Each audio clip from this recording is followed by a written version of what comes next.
तो जय हिंद दोस्तों, मैं सनिकेत आर्या, आप लोग का WTI चैनल पर स्वागत है। आज हम लोग देखेंगे दोस्तों इतिहास के अगले खंड की बात करें यहाँ पर।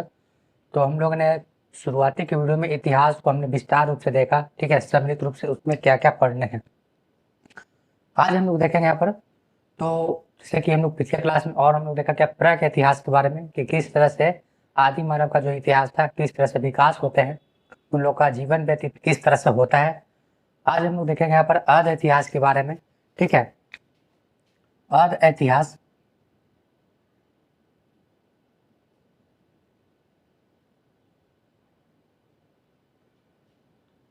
जैसा कि दोस्तों यहाँ पर हम लोग अर्ध इतिहास काल जिसको हम लोग कहते हैं कि वैसा कालखंड जिसमें साक्ष्य तो थे लेकिन हम लोग पढ़ नहीं सकते थे, ठीक है।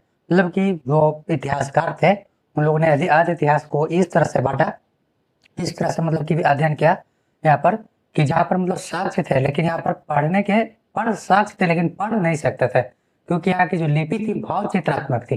भाव चित्रात्मक कहने का मतलब दोस्तों यहाँ पर कि उसमें भाव प्रकट किया गया था, भाव के अकॉर्डिंग, मतलब भाव के अनुसार वहाँ के जीवन के दृश्य को, ठीक है, खान पान को, रहन सहन को दर्शाया गया था।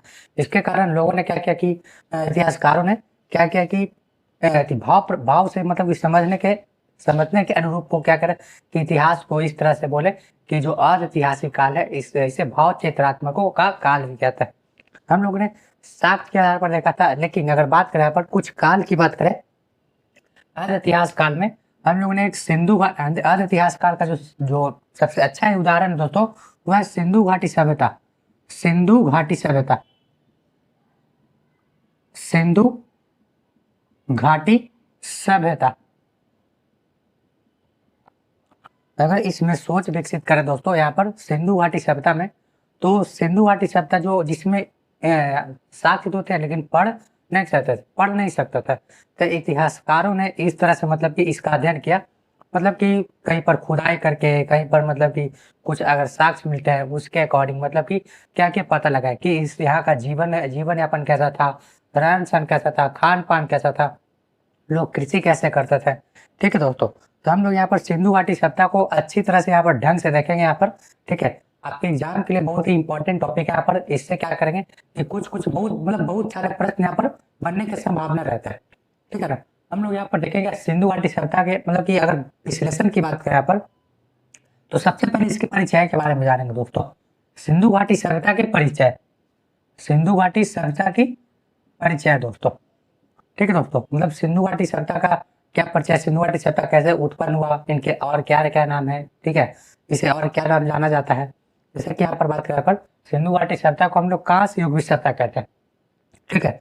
सिंधु घाटी सभ्यता कहने का मतलब यहाँ पर दोस्तों कि खासकर मतलब ये सिंधु जो नदी है दोस्तों उसके आसपास के एरिया में जितने भी लोग रहते थे, ठीक है, रहन सहन अपना जीवन यापन करते थे, ठीक है, वहां पर जो सभ्यताएं होती थी उसे हम लोग सिंधु घाटी सभ्यता भी कहते हैं। आगे देखेंगे इसी सिंधु घाटी सभ्यता की कुछ प्रमुख विशेषता दोस्तों, प्रमुख विशेषता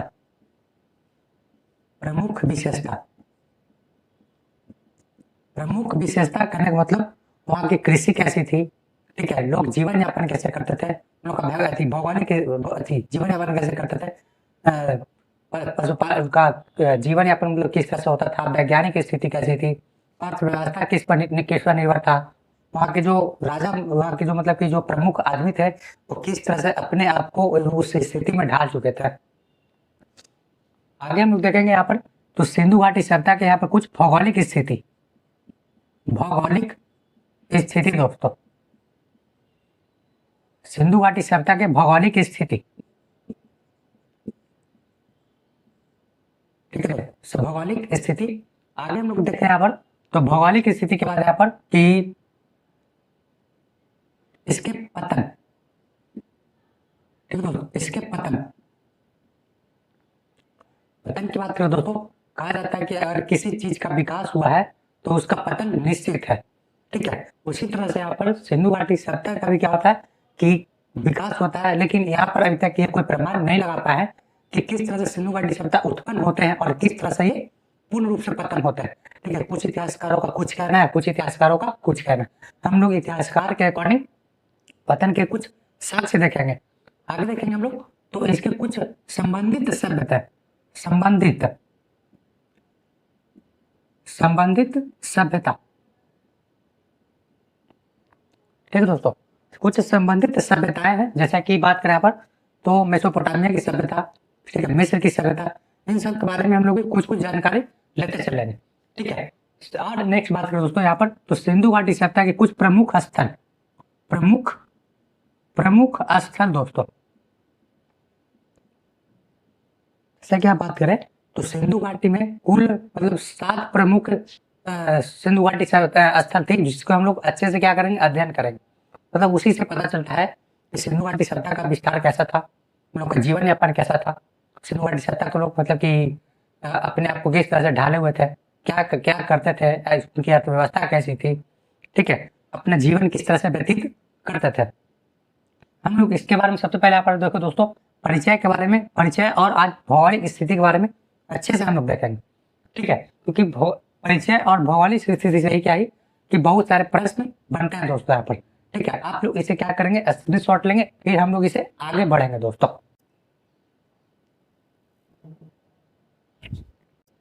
आज दोस्तों हम लोग यहाँ पर ध्यान देंगे, यहाँ पर तो सिंधु घाटी सभ्यता के कुछ परिचय, जैसे कि यहाँ पर बात करें सिंधु घाटी सभ्यता के सिंधु नाम क्यों पड़े, ठीक है। सिंधु घाटी सभ्यता के सिंधु नाम इसलिए पड़ता है दोस्तों यहाँ पर कि इसकी जो पूरी सभ्यताएं थी जो विकसित हो रही थी धीरे धीरे, वो सिंधु नदी के आसपास के जो एरिया है दोस्तों, आसपास के जो क्षेत्रफल है, वहीं पर लोग दोस्तों ने अपना क्या किया, जीवन व्यतीत किया, अपने आप को ढाला, ठीक है, अपना मतलब अपनी संस्कृति को परिचय दिया दोस्तों, ठीक है। इसके कारण हम लोग इसे सिंधु घाटी सभ्यता के भी नाम से जानते हैं, ठीक है। सिंधु नदी दोस्तों ये भारत, पाकिस्तान और मतलब चीन से होते हुए मतलब पूर्व पाकिस्तान और उससे जाकर अरब सागर में नदी गिरती, उसके आसपास वाले जो एरिया है दोस्तों, उसके आसपास में जो क्षेत्रफल है, ठीक है, वहाँ पर जो लोग बसते हैं, ठीक है, अपने अपने जीवन यापन को उसी अनुसार क्या करते हैं, ढालने की कोशिश करते हैं, ठीक है। इस कारण से क्या करते हैं, इस सभ्यता को हम लोग सिंधु घाटी सभ्यता कहते हैं दोस्तों, ठीक है। यह सभ्यता पूरी तरह से विकसित थी, ठीक है दोस्तों। विकसित करने का मतलब जैसा कि हम लोग बात करें यहाँ पर तो प्राग इतिहास की बात करें तो कहा जाता है कि लोग उसमें सबसे ज्यादा समय अपना व्यतीत करते हैं, ठीक है। मनुष्य अपना सबसे ज्यादा समय प्राग इतिहास काल में व्यतीत करते हैं, उसमें से भी सबसे ज्यादा पूरा पाषाण काल में। इस तरह से क्या होता है कि सभ्यताएं धीरे धीरे मतलब कि विकसित हो रही थी उसमें, ठीक है, मतलब कि विकसित करने मतलब चरगाह जीवन से अपना क्या कर रहे थे, अपनी संस्कृति में सुधार ला रहे थे, ग्रामीण अवस्था की ओर क्या कर रहे थे, प्रवेश कर रहे थे, ठीक है। फिर क्या होता है, धीरे धीरे कुछ इतिहासकारों ने क्या किया कि इस तरह से मतलब कि बांटा कि प्राग इतिहास से सीधे हम लोग अर्ध इतिहास में प्रवेश करते हैं। जो देखा जाता है क्या चीज कि तो अचानक से एक नगरीकरण सभ्यता उत्पन्न होती है जिनका नाम है सिंधु घाटी सभ्यता, ठीक है। यहाँ से पहला प्रश्न मिलता है, ठीक है, कि सबसे पहली नगरीकरण सभ्यता का नाम क्या है दोस्तों, तो सिंधु घाटी सभ्यता, ठीक है। पर देखिए यहाँ पर तो सिंधु घाटी सभ्यता का जो नाम पड़ा दोस्तों वो सिंधु नदी के आसपास है, ठीक है दोस्तों। पहला बात तो नाम, नाम बोलो, सिंधु घाटी सभ्यता। सिंधु घाटी सभ्यता दोस्तों इसलिए पढ़ते हैं क्योंकि सिंधु एक नदी है, सिंधु नदी के आसपास, सिंधु नदी के आसपास वाले क्षेत्र, ठीक है, सिंधु नदी के आसपास वाले क्षेत्र में अपना जीवन क्या करते हैं, यापन करते हैं, जीवन व्यतीत करते हैं। इसके कारण इस सभ्यता को सिंधु घाटी सभ्यता भी कहते हैं। जब आगे हम लोग पढ़ेंगे दोस्तों तो इस तरह जब इतिहास का क्या होता है कि कुछ इतिहास जब विकसित होती है, कुछ कुछ खोज होते हैं, ठीक है, तो उससे पता चलता है कि इनके और भी नाम में परिवर्तन आती है, ठीक है। तो बात करें यहाँ पर तो सिंधु घाटी सभ्यता के आस मतलब सिंधु नदी के आसपास जो वाले मतलब की सभ्यताएं थी, मतलब कि क्षेत्रफल था, उसमें लोग क्या करते अपने आप को मतलब जीवन यापन कर रहे थे, जिसके कारण इन्हें सिंधु घाटी सभ्यता के भी नाम से जानते हैं। आगे देखेंगे यहाँ पर अन्य नाम की बात करें दोस्तों, अन्य नाम, ठीक है, अन्य नाम इसे हड़प्पा सभ्यता भी कहता है दोस्तों, इसे हड़प्पा सभ्यता कहते हैं। अब देखेंगे दोस्तों इसे हड़प्पा सभ्यता क्यों कहते हैं, अक्सर एग्जाम में पूछा जाता है, ठीक है, कि सिंधु घाटी सभ्यता का अन्य नाम क्या है दोस्तों, एक हड़प्पा सभ्यता, ठीक है। एक और तरीके से क्वेश्चन पूछा जाता है कि हड़प्पा सभ्यता क्यों कहा जाता है दोस्तों, क्योंकि अगर बात करें यहाँ पर तो सिंधु घाटी सभ्यता का जो पहला मतलब कि एक जगह था, जो प्रमाणिक जगह था, उसका नाम था हड़प्पा सभ्यता। मतलब खोजे जाने वाले सबसे पहले प्रमाणिक स्थल का नाम क्या है दोस्तों, हड़प्पा सभ्यता बोलता हूँ, ठीक है। हड़प्पा एक जगह है दोस्तों जो क्या है कि पाकिस्तान के बलूचिस्तान वाले क्षेत्रफल में पड़ते हैं। ठीक है, हड़प्पा पाकिस्तान के बलूचिस्तान वाले क्षेत्रफल में पड़ते हैं दोस्तों। हड़प्पा पाकिस्तान के बलूचिस्तान वाले क्षेत्रफल में पड़ते हैं। ठीक है, जिसके कारण क्या होता है कि इस सबसे पहला ये स्थल खोजा जाने वाला दोस्तों सिंधु घाटी सभ्यता के दौरान। ठीक है, सबसे पहला स्थल हड़प्पा है, इसके कारण इसे हड़प्पा सभ्यता भी कहते हैं। अब बात करें, यहाँ पर पूछा जाता है क्वेश्चन कि इसका खोज कौन करता है दोस्तों। हड़प्पा सभ्यता की खोज करने वाला दोस्तों 1921 ईस्वी में, 1921 ईस्वी में इसे हम लोग दयाराम साहनी कहते हैं। 1921 ईस्वी में खोज कौन करते हैं? दयाराम साहनी।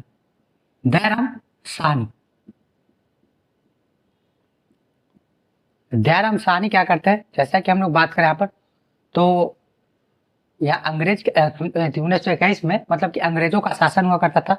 ठीक है, तो अंग्रेज के मतलब कि एक पुरातत्व विभाग के जो व्यक्ति थे जिनका नाम था अलेक्जेंडर कनिंघम। ठीक है, उन्होंने अलेक्जेंडर कनिंघम के पुरातत्व के पिता कहा जाता है। एक व्यक्ति थे जिनका नाम था जॉन मार्शल। ठीक है, जॉन मार्शल जो क्या करते थे कि वो पुरातत्व को मतलब कि पुराने साक्ष्यों को खोजने में मतलब कि एक्सपर्ट थे, पुराने तथ्यों के साथ जीने में उनका अच्छा संबंध था। ठीक है, तो जॉन मार्शल क्या कि बहुत सारे अधिकारी की नियुक्ति भी करता है, कुछ भारतीयों को और कुछ विदेशियों को भी। ठीक है, मतलब कि सभ्यता के बारे में जानकारी, मतलब पूर्वी सभ्यता के बारे में जानकारी लेने के लिए उन्हीं में से एक व्यक्ति थे जिनका नाम था दयाराम साहनी। इनकी भी नियुक्ति की जाती है दोस्तों। ठीक है, मतलब कि पुरातत्व को खोजने में। ठीक है, इनका ये जो क्या करता है 1921 ईस्वी में एक जगह की खोज करता है, सिंधु घाटी सभ्यता का खोज करता है दोस्तों, जिनका नाम पड़ता है क्या जी? हड़प्पा सभ्यता। ठीक है, मतलब हड़प्पा एक जगह दोस्तों जिसका खोज करता है कौन? दयाराम साहनी। इसके कारण सिंधु घाटी सभ्यता का जो अन्य नाम है दोस्तों हड़प्पा सभ्यता के भी नाम से जानता है। ठीक है, खोज कब किया दोस्तों? 1921 ईस्वी में। एग्जाम में क्वेश्चन पूछा जाता है कि हड़प्पा सभ्यता की खोज मतलब कि हड़प्पा जगह की खोज दोस्तों 1921 ईस्वी में कौन करते हैं? दयाराम साहनी। ठीक है, ये पहला स्थल है। ठीक है, ये पहला स्थल है दोस्तों, हड़प्पा सभ्यता का यह पहला स्थल है। इसके कारण सिंधु घाटी सभ्यता को हड़प्पा सभ्यता के नाम से जानते हैं। आगे देखते हैं हम लोग, तो इसे इसके युग की बात करें।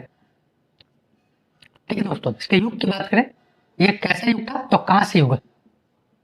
इसके युग की बात करें दोस्तों, यह कांस्य युग था। अब देखें दोस्तों कांस्य युग कैसे डेवलप हुआ। ठीक है, क्योंकि प्राग इतिहास काल जब हम लोग पढ़ रहे थे उसे हम लोग पाषाणों का काल कहते हैं। पाषाण काल कहने का मतलब औजारों का काल। ठीक है, औजार यहाँ पर जो मतलब कि पत्थर, जो औजार होते थे वो पत्थर के हुआ करते थे। जैसे जैसे विकसित होता है, लोग में क्या करते हैं कि सोच विकसित होती है तो तांबा का प्रयोग करना शुरू करते हैं। मतलब प्राग इतिहास काल से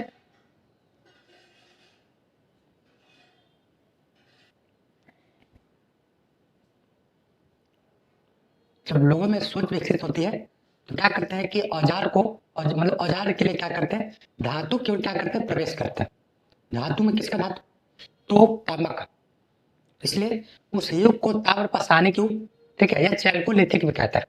ठीक है दोस्तों, यहाँ पर देखें तो औजार से मतलब औजार की बात करें, मतलब औजार के लिए पत्थर से पहले तांबा की ओर गए। ठीक है, मतलब वो बीच का कालखंड है दोस्तों, प्राक इतिहास और आदि इतिहास के जो बीच का निर्णायक मोड़ होता है इसे हम लोग ताम्र पाषाण युग कहते हैं। ठीक है ना, तो वहां पर तांबा का प्रयोग किया जाता है। ठीक है, जैसे कि हम लोग जब सिंधु घाटी सभ्यता में प्रवेश करेंगे तो एक जगह दोस्तों अफगानिस्तान। ठीक है, अफगानिस्तान से दोस्तों टीन की खोज होने शुरू होती है। तो टीन का खोज होता है दोस्तों अफगानिस्तान में, एक जगह अफगानिस्तान से टीन का खोज होता है। ठीक है, तो सिंधु घाटी सभ्यता के लोग में मतलब कि इतनी मतलब कि कुशलता थी, इतने लोग मतलब कि अपने आप में मतलब कि सुनिश्चित कर चुके थे, अपने दिमाग को विकसित कर चुके थे कि लोगों ने धातु के साथ कुछ उत्परिवर्तन करना शुरू करता है। ठीक है, अब धातु के साथ परिवर्तन क्या करना शुरू करते हैं, तो यहाँ पर सबसे पहले मिश्र थे, सबसे पहले मिश्रण करने का काम किया था दोस्तों। ठीक है, मतलब यहाँ पर कांस्य युग की बात करें तो कांस्य युग में तांबा प्लस टीन का मिश्रण करते हैं। तांबा प्लस टीन मतलब तांबा का खोज सबसे पहले हो चुका था। ठीक है, इसे हम लोग लोहित अयस्क भी कहते हैं। ठीक है दोस्तों, इसे हम लोग लोहित अयस्क कहते हैं, लोहित अयस्क कहते हैं। एग्जाम में क्वेश्चन पूछा जाता है तांबा को और किस नाम जानते हो दोस्तों? लोहित अयस्क। एक और दोस्तों जिसे हम लोग श्याम अयस्क कहते हैं, वह है लोहा। लोहा को हम लोग श्यामक कहते हैं। ठीक है, आगे हम लोग याद करवाएंगे। आगे देखें आप, तो अफगानिस्तान से टीम का खोज हो चुका था। सिंधु घाटी सभ्यता के लोग में मतलब वैज्ञानिक और टेक्नोलॉजी के बारे में उन्हें अच्छा जानकारी थी। ठीक है, टेक्नोलॉजी के बारे में अच्छा जानकारी होने के कारण उन्होंने क्या किया, सबसे पहला एक मिश्रण बनाया। जैसा कि बोला था कि तांबा बहुत लचीला होता है, मतलब बहुत ही क्या करते भंगुर होते हैं। इसका औजार मतलब जो औजार बन तो जाता था लेकिन उनका उपयोग हो पाना मतलब संभव नहीं था। ठीक है, तो सिंधु घाटी सभ्यता के लोग क्या किए कि अपने आप में मतलब कि टेक्नोलॉजी को विकसित करके क्या करते हैं कि तांबा में टीन मिलाकर एक मिश्रण बनाते हैं। ठीक है, तो बनता है दोस्तों क्या चीज, इसे हम लोग कांसा कहते हैं। हम लोग क्या कहते हैं दोस्तों, कांसा। मतलब यहाँ पर कह सकते हैं कि सिंधु घाटी सभ्यता के लोग धातु रूप में सबसे ज्यादा किसका यूज करते थे, किसका प्रयोग करते थे, तो कांसा का। इसलिए इस युग को हम लोग कांस युग के नाम से जानते हैं दोस्तों। ठीक है, इसे हम लोग अंग्रेजी में बिस्मथ भी कहते हैं। ठीक है, इसमें तांबा और टीन मिले होते हैं, मतलब मिश्रण का अच्छा ज्ञान था सिंधु घाटी सभ्यता के लोगों को। इसलिए क्या किए कि टीन में तांबा मिला दी। ठीक है, टीन में क्या करते हैं, तांबा मिलाकर एक मिश्रण बनाते हैं जिनका नाम है कांस्य। ठीक है, मतलब वहां पर मतलब औजार मतलब जो भी यूज होता है दोस्तों सिंधु घाटी सभ्यता में। अब मतलब जो भी औजार ठीक है यूज होना शुरू होते हैं वो किसका होता है, कांस्य युग का। लेकिन यहाँ पर जब हम लोग आगे पढ़ेंगे तो सिंधु घाटी सभ्यता के दौरान कई सारे स्थलों से क्या होता है कि गहने मिलते हैं। ठीक है, गहने कुछ तांबा का ही मिलता है, कुछ कांसा का ही मिलता है दोस्तों। मतलब अब देखा जाए यहाँ पर तो सिंधु घाटी सभ्यता में मतलब कि व्यापक रूप से दोस्तों कांसा का प्रयोग होना शुरू हो चुका था। इसके कारण इस युग को मतलब सभ्यता को हम लोग कांस्य युग के नाम से भी जानते हैं। ठीक है, आगे हम लोग देखें दोस्तों, इसके कालखंड को हम ऐसे जानते हैं कि अर्ध इतिहास कालखंड कहा जाता है। ठीक है, आगे हम लोग देखें पर तो इसके कालखंड की बात करें, कालखंड की बात करें दोस्तों। ठीक है, कालखंड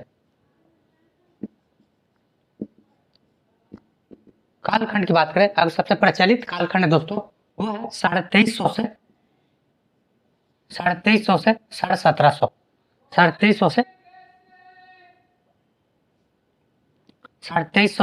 1700 ईसा पूर्व, 2350 से 1750 ईसा पूर्व, जो क्या होता है कि सिंधु घाटी सभ्यता के कालखंड है दोस्तों। मतलब लोग इसी से यहाँ से इतने तक में मतलब क्या करते हैं कि अपना जीवन यापन मतलब कि शुरू करते हैं। मतलब यहाँ से शुरुआती होती है और यहाँ पर कहते हैं पतन हो जाता है। आगे हम लोग देखेंगे पतन के बहुत सारे कारण हो। ठीक है, हम लोग पतन की ओर जब आएंगे तब हम लोग बात करेंगे। अभी हम लोग इसका कालखंड परिचय के बारे में देख रहे हैं। इसका कालखंड है 2350 से 1750। एक इतिहासकार का देन है दोस्तों। अगर बात करें यहाँ पर तो हम लोग कह सकते हैं कि वहां पर के मतलब कि 1921 ईस्वी में खोजा गया प्लस 2350 से 1750 ईसा पूर्व बताया जा रहा है। तो इस साक्ष्य को मतलब कि कैसे पता लगाया जा चुका होगा। ठीक है, हम लोग बात करें दोस्तों कि जो खुदाई होते थे वो दो तरीके से होते हैं, एक क्षैतिज और एक लंबवत। ठीक है, मतलब कि जो भी मतलब कि आर्कियोलॉजिस्ट थे दोस्तों, पुरातत्व विभाग के जो भी मतलब कार्यकर्ता थे वो क्या करते थे, स्थलों की खोज के लिए जिस स्थल की खोज प्लस स्थल से जो प्रमाण मिलते थे, ठीक है, उसको खोज के लिए क्या करते थे, दो स्थिति अपनाते थे। एक बोले तो एक क्षैतिज अवस्था और एक लंबवत अवस्था दोस्तों। इस तरह से क्या करते थे, खुदाई करवाते थे।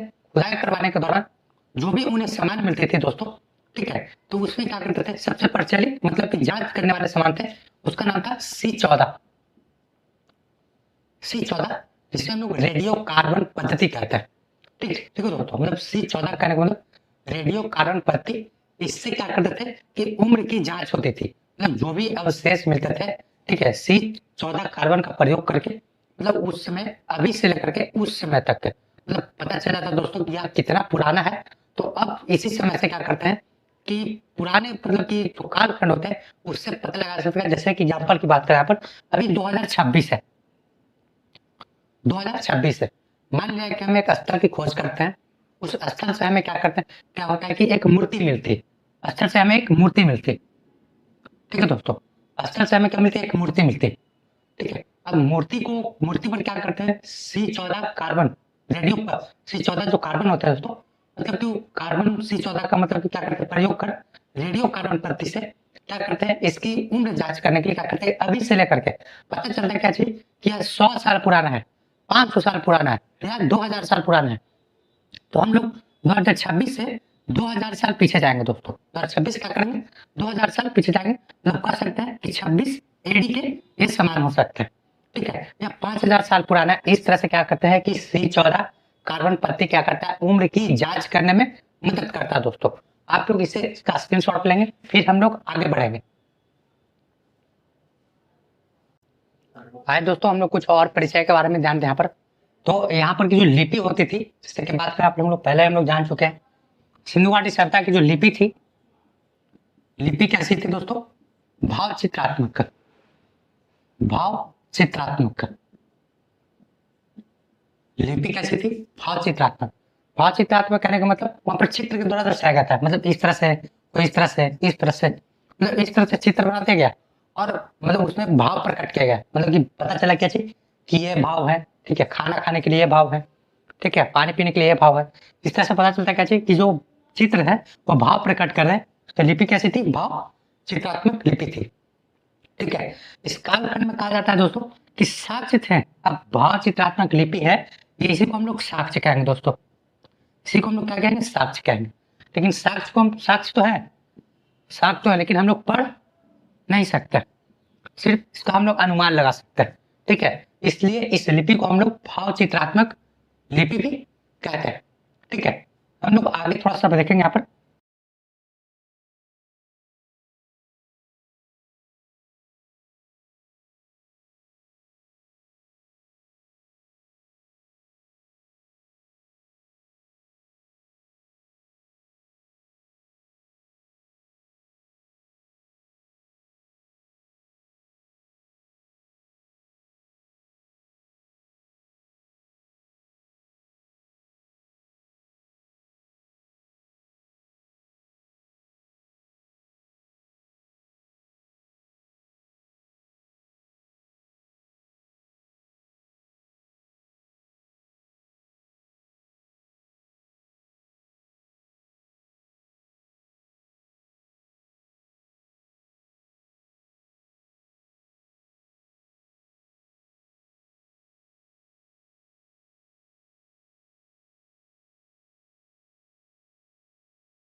आए दोस्तों, हम लोग आगे देखते हैं इसके थोड़ा और भौगोलिक विस्तार की बात करें तो इसके लिए आकृति तो लगभग हम लोग जान चुके हैं कि लगभग त्रिभुजाकार थे, उत्तर से दक्षिण जो कितने किलोमीटर थी 1400 किलोमीटर, और पूरब से पश्चिम 1600 किलोमीटर में फैली हुई थी। इसकी जो क्षेत्रफल विस्तार था लगभग 13 लाख वर्ग किलोमीटर स्क्वायर में 13 लाख वर्ग किलोमीटर में फैला हुआ था। ठीक है, इसके उत्तर में देखें, उत्तर, दक्षिण, पूरब और पश्चिम। ठीक है दोस्तों, उत्तर, दक्षिण, पूरब, पश्चिम मतलब north south, north south, east और वेस्ट। ठीक है, इसमें कुछ मतलब कि कहा जाता है कि जैसे कि हम लोग भारत की बात करें, कहा जाता है कि भारत का सबसे उत्तरी बिंदु, दक्षिणी बिंदु, ठीक है, पूर्वी बिंदु, पश्चिमी बिंदु। उसी तरह से यहाँ पर बात करें कि सिंधु घाटी सभ्यता का सबसे उत्तरी बिंदु, उत्तर में क्या थे, उत्तर में एक जगह था जिसका नाम से सूतकांगेड। उत्तर में अगर देखें बात दोस्तों पर, तो उत्तर की अगर बात करें तो सिंधु घाटी सभ्यता के सबसे उत्तरी जिला को बात करें, उत्तरी मतलब कोई जगह का नाम दोस्तों, स्थल, उसको बोलते हैं मांदा जिला। ठीक है, सिंधु घाटी सभ्यता के सबसे उत्तरी हिस्सा कौन दोस्तों, मांदा। ठीक है दोस्तों, मांदा याद रखेंगे यहाँ पर। और दक्षिणी की बात करें, दायमाबाद, दायमाबाद, दायमाबाद।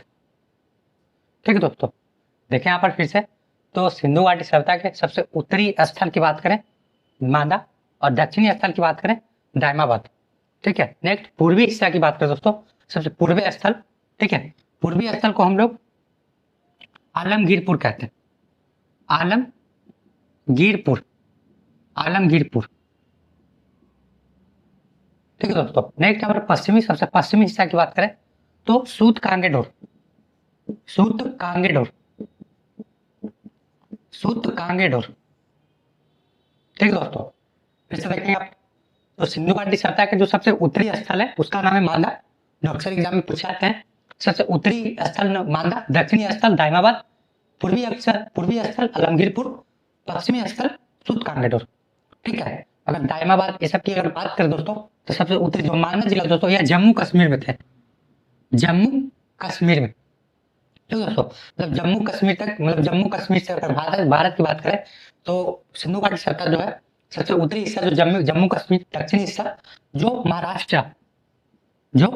महाराष्ट्र तक, और पूर्वी हिस्सा जिसको आलमगीरपुर, ये यूपी तक, यूपी।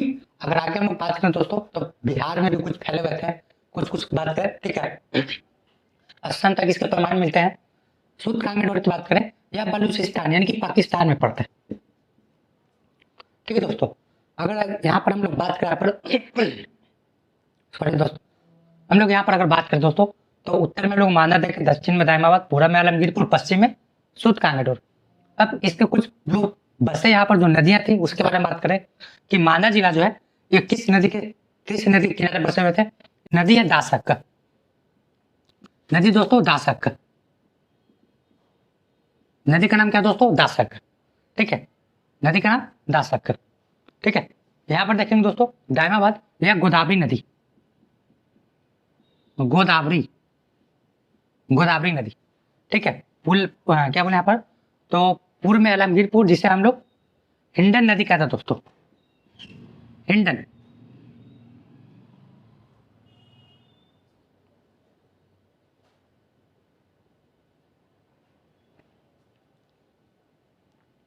सॉरी दोस्तों, यहाँ पर दासक नहीं, यहाँ पर क्या हुआ, चिनाब नदी, चिनाब।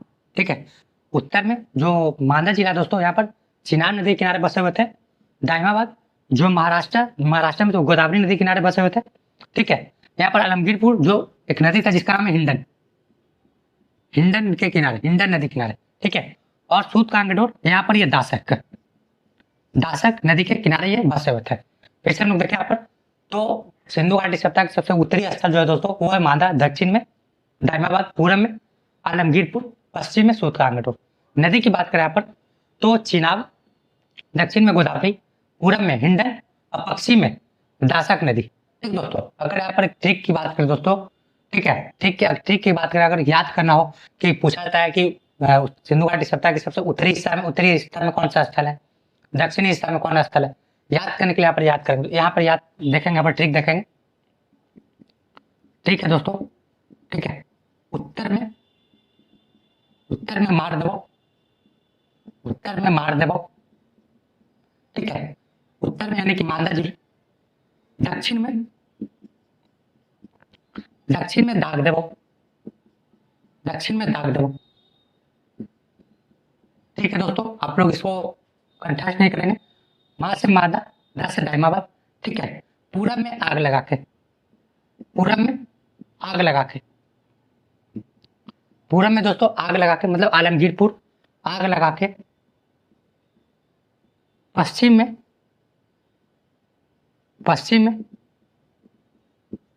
सूत जब। ठीक है, इसको याद करेंगे पर। तो उत्तर में मांदा, दक्षिण में दाइमाबाद, पूरब में आलमगीरपुर, पश्चिम में सूत कांगड़ो। ठीक है, यहाँ पर याद करेंगे पर। तो उत्तर में मार देवो, दक्षिण में दाग देवो। ठीक है, पूरब में आग लगा के, पश्चिम में सूत जब। ठीक है दोस्तों, आप लोग इसको क्या करेंगे, स्क्रीनशॉट लेंगे। फिर हम लोग थोड़ा सा और यहाँ पर भौगोलिक विस्तार की बात करेंगे थोड़ा सा दोस्तों कि सिंधु घाटी सभ्यता क्या दोस्तों, सिंधु घाटी सभ्यता जो पहले ही जो विकसित होते हैं उसका गर्भकाल। ठीक है, गर्भकाल के बाद उसके क्या होता है कि जब विकसित होते होते क्या होता है कि जब वो विकास कराते हैं, वो पहली नगरीय सभ्यता थी। ठीक है, सिंधु घाटी सभ्यता कैसी थी, तो नगरीय व्यवस्था थी। ठीक है, यह प्रथम नगरीय थी। प्रथम की बात करें, यह प्रथम नगरीय सभ्यता थी। मतलब बात करें आज से, हम लोग कह भी नहीं सकते हैं कि आज से मतलब आज जो हम लोग नगरीय व्यवस्था देखते हैं उससे भी सबसे सुदृढ़ नगरीय व्यवस्था थी इसकी सिंधु घाटी सभ्यता की, इसलिए हम लोग नगरीय व्यवस्था भी कहते हैं दोस्तों। ठीक है, आगे हम लोग देखें यहाँ पर, तो नगरीय व्यवस्था मतलब सबसे विकसित थी। ठीक है, थोड़ा सा आता है कि जैसे नगरीय व्यवस्था क्या होती है कि विकसित होती है, होते होते क्या होता है इसका पतन के कारण आता है। हम लोग कह सकते हैं अगर किसी का जन्म हुआ है तो उसकी मृत्यु भी तय है। ठीक है, अगर कोई जन्म लिया है तो उसको मरना भी तय है दोस्तों। ठीक है, इसी तरीके से क्या होता है, सिंधु घाटी सभ्यता उत्पन्न होती है और वो मृत्यु तक भी पहुंच जाती है। ठीक है, उसका पतन भी होता है दोस्तों। अब कैसे उत्पन्न होता है इसके कोई साक्ष्य नहीं है। ठीक है, पतन होते हैं इसके कई सारे इतिहासकारों ने पतन के कारण बताया कि कोई बताते हैं क्या कि बाढ़ के कारण, कोई बताते हैं मलेरिया बीमारी के कारण, कोई बताते हैं कि वहां पर भूकंप आया। ठीक है, कोई कहते हैं कि किसी ने आकर वहां पर क्या किया, हमला कर दिया, आर्यों ने आकर हमला किया। ठीक है, हम लोग आगे के वीडियो में लोग देखेंगे। ठीक है, इसके पूरे विशेषता की बात करेंगे, फिर उसके बाद पतन की बात करें दोस्तों, कुछ प्रमुख स्थलों को हम लोग देखेंगे। ठीक है, हम लोग मिलते हैं नेक्स्ट वीडियो में। आप लोग क्या करें, इसे ज्यादा से ज्यादा लोगों तक शेयर करेंगे। ठीक है, सब्सक्राइब करेंगे। ठीक है, उसके बाद क्या होता है कि हम लोग इसका अध्ययन पूरी तरह से क्या करेंगे, एक छोटे छोटे पॉइंट यहाँ पर आपको सबसे अच्छे प्लेटफॉर्म की अगर खोजो दोस्तों, हमारे प्लेटफॉर्म में क्या होता है कि अच्छे कंटेंट मतलब लिखे हुए सबसे अच्छे कंटेंट मतलब बारीकी रूप से आपको समझाने में प्रयास करेंगे। ठीक है, जय हिंद, जय भारत।